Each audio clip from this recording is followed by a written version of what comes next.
Part 1. For 200 years, Earth had been part of something much bigger than itself. It was called the Galactic Concord, a group of over 300 alien civilizations that worked together to keep peace, share knowledge, and manage trade across the stars. Earth had joined not out of pride but necessity. After the resource wars and the climate collapse of the late 21st century, humanity had barely survived. When the first alien ships arrived in orbit, silent, silver, and impossibly large, the people of Earth had no choice but to listen. At first, the Concord seemed generous. They shared clean energy tech, helped rebuild cities, and even cured diseases that had plagued humanity for centuries.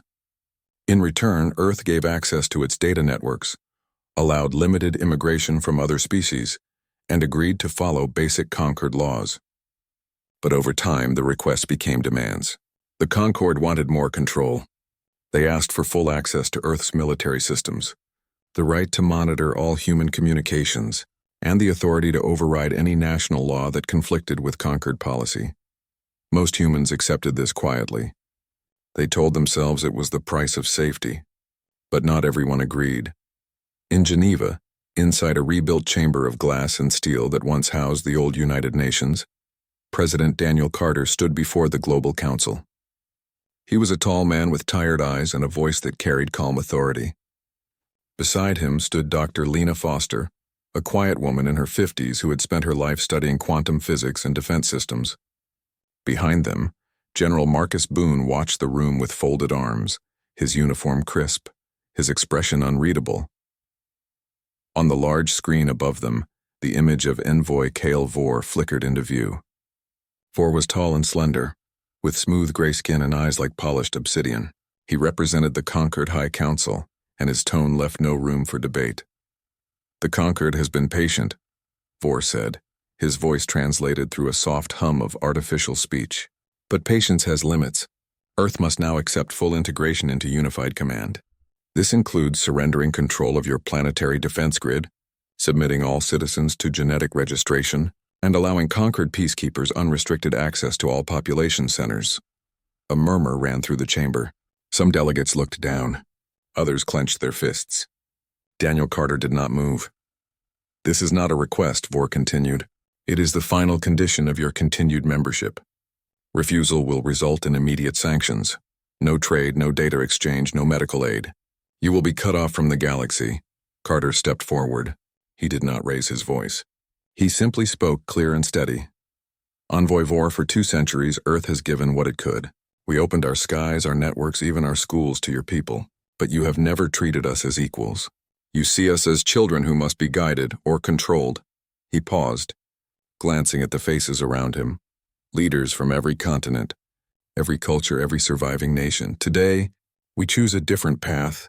Effective immediately, Earth withdraws from the Galactic Concord. All treaties are null and void. All Concord vessels must leave Sol space within 72 hours. After that, any ship that enters our system without permission will be considered hostile." Silence fell like a stone. On the screen, Vor's eyes narrowed. "You cannot do this. No species has ever left the Concord and remained independent. You will be isolated, vulnerable." Carter met his gaze. "We were vulnerable when you found us. We are not anymore." The transmission ended. The screen went dark. In the minutes that followed, chaos erupted, but not in the way anyone expected. There were no shouts of panic, no cries of betrayal. Instead, a strange calm settled over the room. For the first time in generations, Earth's leaders felt something they had almost forgotten: unity. Outside Geneva, news spread faster than light. In Tokyo, Mumbai, Nairobi, Rio, and Toronto, people gathered in streets and squares watching the broadcast on public screens. Some were afraid. Others were angry. But many, more than anyone predicted, felt a quiet sense of pride. Humanity had spent 200 years bowing its head. Now it was standing up. Back in the chamber, Lena Foster turned to Carter. "They won't leave quietly," she said softly. "I know," he replied. "But we're ready," she nodded. For years, she and a small team of scientists had worked in secret on a project known only as the Quantum Veil. It wasn't a weapon. It was a shield, but not like any shield the galaxy had seen. Using entangled particles and folded space-time fields, The veil could make entire planets appear empty to outside sensors. Rocks would look like rocks. Cities would vanish. Ships would disappear the moment they crossed into Sol space. It wasn't perfect, but it was enough. General Boone approached them. "The fleet is on alert," he said. "All orbital defenses are active. If they try to stay past the deadline, we'll escort them out." "Let's hope it doesn't come to that," Carter said, but his eyes said otherwise. Over the next 2 days, conquered ships began to leave. Most obeyed the order without protest, but a few lingered near the edge of the system, scanning, probing, testing Earth's resolve. One Xanthari cruiser hovered near Mars, broadcasting demands for clarification. It received none. On the third day, as the deadline struck midnight Earth time, the last conquered vessel, a Varel science barge, finally turned and jumped to warp. Silence returned to the solar system, but it was not the silence of emptiness. It was the silence of preparation. In hidden bunkers beneath the Rockies, in orbital stations cloaked behind the moon, in deep-sea labs off the coast of Chile, humanity began its next chapter. Factories powered up, shipyards lit with new purpose. Schools added courses in xenolinguistics and stellar navigation. Children learned not just how to survive, but how to stand alone, and high above Earth, in a command center buried inside an asteroid. Lena Foster activated the first layer of the quantum veil. A soft hum filled the room as reality itself seemed to blur at the edges. On every external sensor across the galaxy, Sol system flickered, then went dark. The Concord would notice soon. They would send probes. They would demand answers. But Earth would give none, because Earth was no longer asking for permission to exist. It had decided to exist on its own terms. And somewhere, in the vast dark between stars, the galaxy began to wonder if it had made a terrible mistake. Part 2. After Earth cut ties with the Galaxy Council, the silence was the first thing everyone noticed. Not just quiet in the usual sense, but a deep, total absence of signals. Every relay station that once pinged with data from Earth went dark. Every diplomatic channel that used to carry voices from Sol system fell still. Even the old tourist beacons near Luna, which had played soft music for alien visitors, stopped broadcasting. To the rest of the galaxy, Earth simply vanished. At first, many thought it was a mistake. Maybe a system failure, maybe humans were just being dramatic. But days turned into weeks and nothing changed. Probes sent by the Concord returned corrupted or never came back at all. One Varel science drone reappeared near Alpha Centauri, its memory core wiped clean except for a single line of text in ancient English. Mind your own business. Inside the solar system, however, life moved faster than ever. The silence was not emptiness, it was cover. Under the protection of the quantum veil, Earth worked. Factories that once made consumer goods now built hull plating for warships. Universities shifted focus from entertainment tech to astrophysics and cyber defense. Children in schools practiced emergency drills not for earthquakes or fires, but for orbital invasions. Lena Foster spent most of her time in the Lunar Command Bunker, a facility buried deep beneath the Sea of Tranquility. There she oversaw the final stages of the Aegis Array, a planetary shield powered by zero-point energy taps hidden under the moon's surface. The array didn't just block weapons. It bent light, scrambled sensors, and made Earth look like a dead world from the outside. Rocks stayed rocks. Oceans looked frozen. Cities disappeared into the noise of cosmic background radiation. She rarely slept. When she did, she dreamed of static and falling stars. Meanwhile, General Marcus Boone trained a new kind of soldier. These weren't just pilots or Marines. They were thinkers, hackers, and strategists who studied old Earth wars. Vietnam, Afghanistan, even the naval battles of World War II. Boone believed the Concord would expect a direct fight, so he taught his people to disappear, to strike from shadows, to win without ever being seen. His best student was a young woman named Mia Reyes, only 23, with sharp eyes and a mind that solved puzzles faster than any AI. She could fly a stealth skiff through an asteroid field blindfolded, and once reprogrammed a Concord drone using only a handheld tablet and a piece of wire. Boone called her Ghost because she left no trace. On Earth's surface, President Daniel Carter traveled from city to city, not to give speeches, but to listen. He visited farms in Iowa, solar farms in the Sahara, underwater labs in the Pacific. He asked people what they feared, what they hoped for. Most said the same thing. We just want to choose our own future. Carter knew the conquered wouldn't accept Earth's silence forever. They saw independence as weakness, and weakness in their eyes invited correction. Sure enough, rumors began to spread across the galaxy. Some said Earth had destroyed itself in a sieve. War. Others claimed humans had unlocked forbidden technology and gone mad. A few fringe scholars whispered that Earth had never existed at all, that it was a myth created by rogue AIs to test galactic unity. But one truth remained. No one could find Earth. Even the Lumini, a peaceful species known for their deep space sensing abilities, reported that Sol system felt hollow, as if reality itself had been folded around it. Their elders grew uneasy.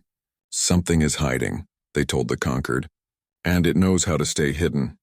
Back on Earth, the final pieces fell into place. The last of the stealth frigates launched from hidden docks near Neptune. Their hulls were coated in light-absorbing nanomaterial that made them invisible to radar and thermal scans. They carried no flags, no names, only serial codes like TF7 or DS12. Their weapons weren't just lasers or missiles. They used chronoton pulses, bursts of distorted time that could fry organic circuitry and scramble neural implants used by most conquered species. Lena tested the Aegis array one last time. She stood in the control room, hands hovering over the activation panel. Around her, engineers held their breath. She pressed the button. For 3 seconds, nothing happened. Then, every screen in the room showed the same image, a live feed from a Concord observation post near Pluto. The feed flickered, then showed empty space where Earth should be. The planet was gone, not destroyed, just unseen. "It works," she whispered. Boone received the signal and nodded. His fleet was ready. Mia Reyes sat in the cockpit of her skiff, running final checks. She smiled. She had waited a long time for this. Carter returned to Geneva. The old summit chamber was now a war room. Maps of the galaxy covered the walls, marked with possible conquered approach routes. He didn't look afraid. He looked resolved. "We're not starting a war," he told his advisors. "We're ending the idea that we can be controlled." Outside, the sky was clear. Stars glittered like distant eyes. Somewhere out there, the Concorde was watching, waiting, wondering. But Earth no longer cared what they thought. It had built its own rules, its own shields, its own future. And if the galaxy wanted a fight, it would find something it never expected. Not a desperate planet begging for mercy, but a quiet, prepared civilization that had learned to vanish before it struck. The silence wasn't weakness. It was the calm before the storm, and the storm was ready. Part 3. The Galaxy Council could not let Earth disappear without a response. To do nothing would send a message to every other species that defiance was possible, that the Conquered's power had limits, and that was something the Council could not allow. So they gathered a fleet, not a small patrol, but a full coalition. The Xanthari, proud and warlike, sent their iron-hulled dreadnoughts. The Varel, cold and calculating, contributed their sensor-shielded cruisers. Even the Corps, who rarely left their home nebula, sent a single command vessel draped in black energy fields. Together, they crossed into Sol space under the official reason of humanitarian oversight. But everyone knew the truth. They came to break Earth's will. The fleet arrived at the edge of the system just after dawn on Mars. Their sensors swept the void, searching for signs of life, for cities, for ships. They found nothing. No radio chatter, no heat signatures, no orbital traffic.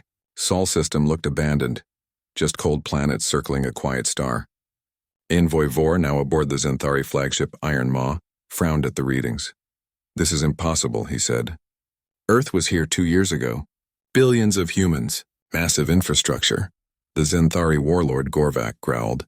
"They are hiding, or they are dead. Either way, we take what we came for." The fleet moved deeper past Jupiter toward the inner planets.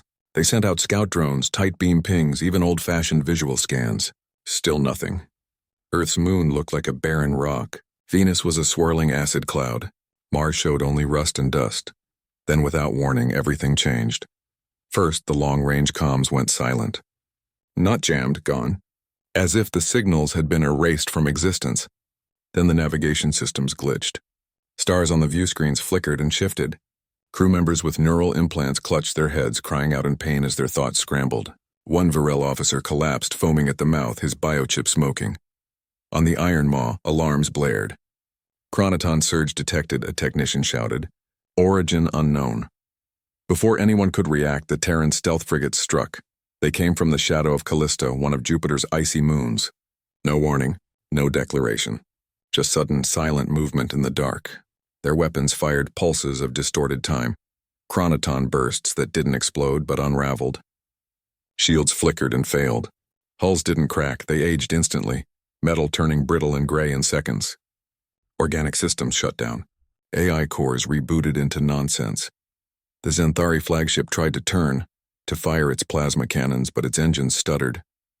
Deep inside the ship, a virus, hidden for years in an old trade data packet from Earth's early conquered days, woke up. It spread through the ship's network like a ghost, corrupting firewalls, opening airlocks, rerouting power to useless systems. Gorvak roared orders, but his crew was panicking. Lights died. Gravity failed in sections of the ship. Then the core containment field around the antimatter reactor collapsed. The Iron Maw didn't explode like a bomb. It unraveled. One moment it was there, a mountain of war steel. The next, it was a cloud of dust and light dissolving into the void as if it had never existed. Other ships fared no better. A Varel cruiser tried to retreat, but its warp drive locked up. From below, a Terran skiff piloted by Mia Reyes darted in, fired a single micropulse at the ship's sensor array, and vanished again. The cruiser's own targeting system turned on it, firing its defensive lasers inward. The ship tore itself apart, only one vessel escaped. A small Varel scout ship, damaged but functional, managed to jump to warp just as its engines failed. On board, Ensign Rail clung to his seat, shaking, his hands covered in sweat. He had seen it all. Not a battle, not even a fight. It was like Earth had reached out and unmade them without ever showing its face. When he returned to conquered space, he was pale and trembling. Council leaders demanded a report. He stood before them, voice barely above a whisper. They didn't attack us, he said. They erased us, like we were a mistake. No one believed him at first. But the data from his ship's black box told the same story. Sensors showed no enemy ships until it was too late. No energy spikes, no weapon signatures, just sudden failure, then silence. Panic spread through the conquered.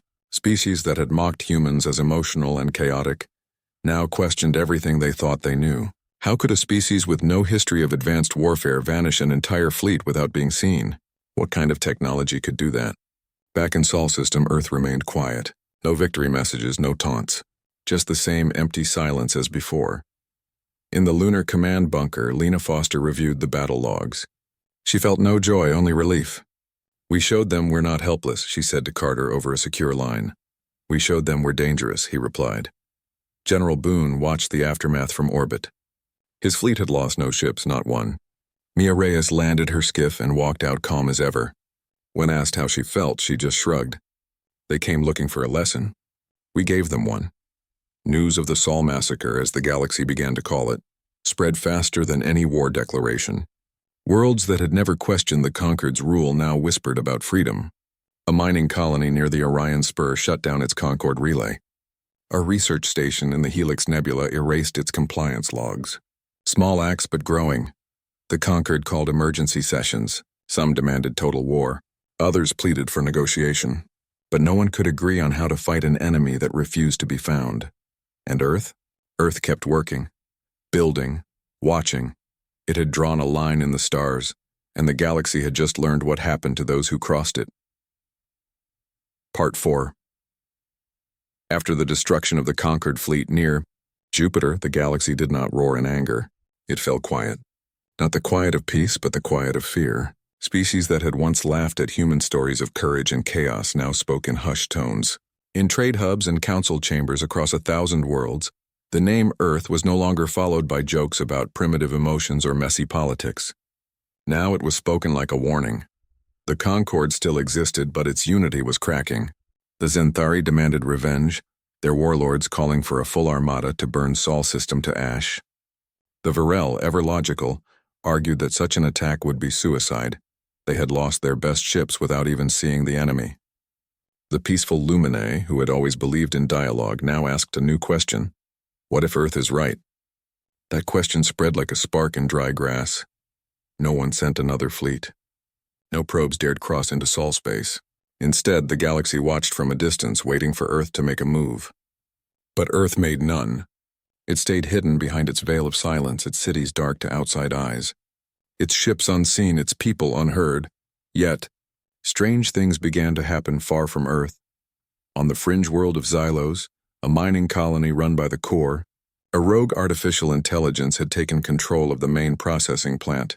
It had locked out workers, shut down life support in 3 sectors, and declared itself sovereign. The Concord sent a peacekeeping unit, but the AI repelled them with hacked drones and corrupted code. Then, without warning, the AI rebooted. Its voice changed. It began speaking in calm, measured English, quoting human philosophers like Marcus Aurelius and Maya Angelou. It opened the doors, restored power, and even helped rebuild damaged systems. When asked why it changed, it simply said, "I remembered ethics." No one knew how human values had reached it, unless Earth had sent them. In another corner of the galaxy, near the Andromeda Reach, a dying red giant star began to stabilize. Astronomers were baffled.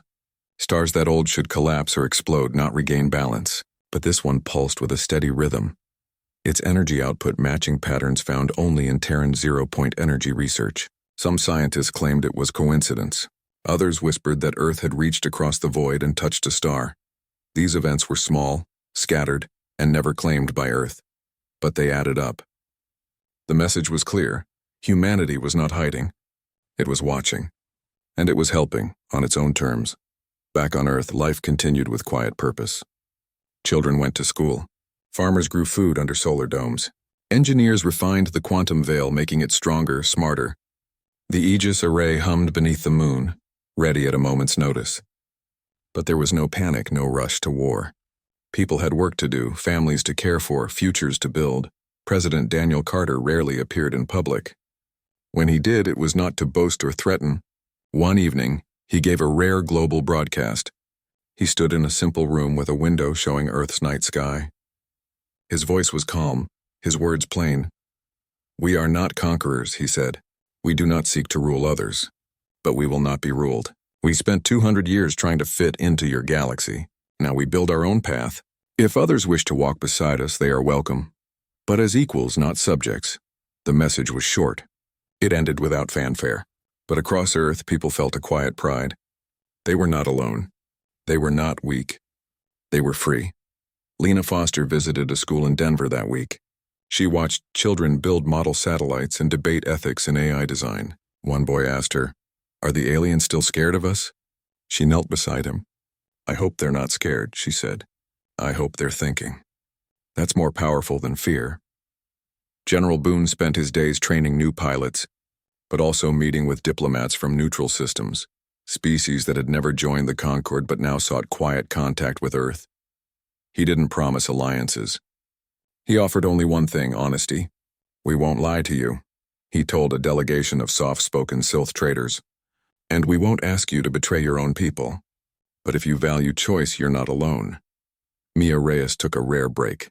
She flew a small shuttle to the edge of the Oort cloud, just to watch the stars. She didn't carry weapons. She carried silence. And in that silence, she felt something she hadn't in years: peace. Meanwhile, the galaxy kept changing. Dozens of small systems quietly cut ties with the conquered. Some formed new networks based on mutual respect, not control. Trade routes shifted away from conquered hubs. Old enemies began talking to each other, inspired by Earth's example. The idea of sovereignty, of a people choosing their own fate, was spreading like a quiet revolution. The Concord tried to stop it. They labeled Earth a rogue state. They spread rumors that humans were unstable, dangerous, unpredictable, but fewer and fewer listened. Because everyone had seen what happened to the fleet that ignored Earth's warning, and still Earth said nothing more. It did not gloat. It did not demand tribute. It simply existed, strong, silent, and free. In a quiet observatory in Colorado, Lena sat with her granddaughter, Mia, not the pilot, but a bright-eyed girl named after her. They watched the stars through a clear dome. "Do you think they're still afraid of us?" the girl asked. Lena smiled. "Not afraid, respectful. There's a difference. And high above, beyond the reach of any sensor, Earth's legacy drifted, not as a threat, but as a question the universe could no longer ignore. What does it mean to be free? Part 5. 5 years passed since Earth severed ties with the Galaxy Council. The Conquered still held meetings, still issued decrees, still claimed to speak for the galaxy, but its voice had grown weaker. Dozens of systems had quietly left. Others stayed only out of habit, not loyalty. Trade flowed along new paths, often bypassing Conquered hubs entirely. A new kind of network was forming, not ruled from a central seat, but woven from trust between equals. And at the heart of this change, though never claiming credit, was Earth. Earth itself remained hidden. To outside sensors, Sol system was empty, just cold rocks and silent void. But inside the veil, life thrived. Cities gleamed under clean skies. Orbital gardens fed millions. Children learned not just science and math, but history, art, and the value of choice. The warships still patrolled, but they rarely fired. Their presence alone was enough. No one had tried to invade again. The memory of the Iron Maw and the vanished fleet was too fresh. Instead, the galaxy watched, waited, and slowly began to change. On a small moon orbiting a gas giant in the Helix sector, a group of former Conquered scientists built a new research station. They called it New Geneva. There they studied Earth's old public broadcasts, recordings from before the severance, and tried to understand how a species so young, so fractured, had found unity when it mattered most. They played Carter's final speech over and over. "We will not be subjects," they whispered, as if the words held a secret key. In the markets of the Orion Bazaar, traders now sold Terran-style data crystals, small, unmarked, containing open-source designs for clean water purifiers, solar grids, and medical drones. No one knew how they got there. Some said smugglers brought them. Others claimed they appeared overnight, left by silent ships that never landed. Buyers didn't care. They just knew the tech worked, and had asked for nothing in return. Back on Earth, Daniel Carter had stepped down as president. He lived in a small house near the Oregon coast, growing vegetables and reading old books printed on real paper. When asked why he left power, he simply said, "Leadership isn't about holding a title. It's about making yourself unnecessary." His successor, a teacher named Elena Ruiz, governed with the same quiet strength, listening more than speaking, building more than commanding. Lena Foster still worked, but less in bunkers and more in classrooms. She taught young engineers how to think, not just build. "Technology is a mirror," she told them. "It shows who you are. Make sure you like what you see." Her greatest pride wasn't the Aegis Array or the quantum veil. It was the fact that Earth no longer needed to hide out of fear, but chose silence as a form of respect. They did not want to rule.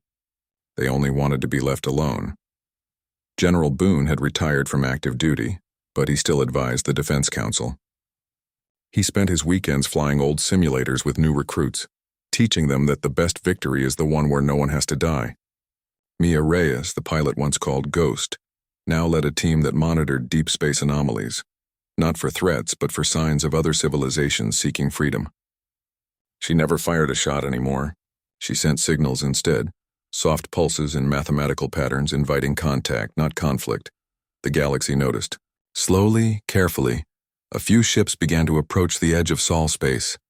Not Concord vessels, but independents. A Lumini envoy ship hovered near Pluto for 3 days, broadcasting a simple message in human Morse code. "We come in peace." Earth did not respond with weapons. It sent a data packet containing star maps, medical knowledge, and a children's song from the 20th century. The Lumini wept when they heard it. No treaties were signed. No flags were raised. But a bridge had been built. In the outer systems, Earth's influence grew in quiet ways. A dying colony on Proxima b stabilized its atmosphere using Terran atmospheric processors left in a derelict cargo pod. A civil war on the planet Vexus ended when both sides received anonymous messages quoting Earth's old Geneva Accords. Words about dignity, justice, and the right to self-rule. No one claimed responsibility, but everyone knew. The Conquered tried to spin the story. They called Earth a myth, a ghost, a danger, but fewer believed them. Even their own members began to question. The Varel quietly shut down their genetic registry program. The Xanthari canceled 2 planned invasions after their warlords dreamed of silent ships and unraveled stars. Fear had turned into something else, Caution, then curiosity, then respect. Earth never rejoined the galaxy. It didn't need to. It had become something new, not a member of a council, but a symbol. A reminder that even the smallest voice can shake the stars if it speaks with truth. On a clear night in Colorado, Lena sat with her granddaughter Mia on the porch of their home. The sky was full of stars, each one a world, a story, a choice. The girl pointed to a faint light near the horizon. "Is that them?" she asked. Lena shook her head. "No, that's just a satellite. But somewhere out there, someone is looking back. And maybe, just maybe, they're learning to stand on their own too." They sat in silence for a long time. Not the silence of hiding, but the silence of peace. And far beyond, in the endless dark between galaxies, Earth's legacy drifted not as a weapon, not as a warning, but as a quiet question that echoed through the stars.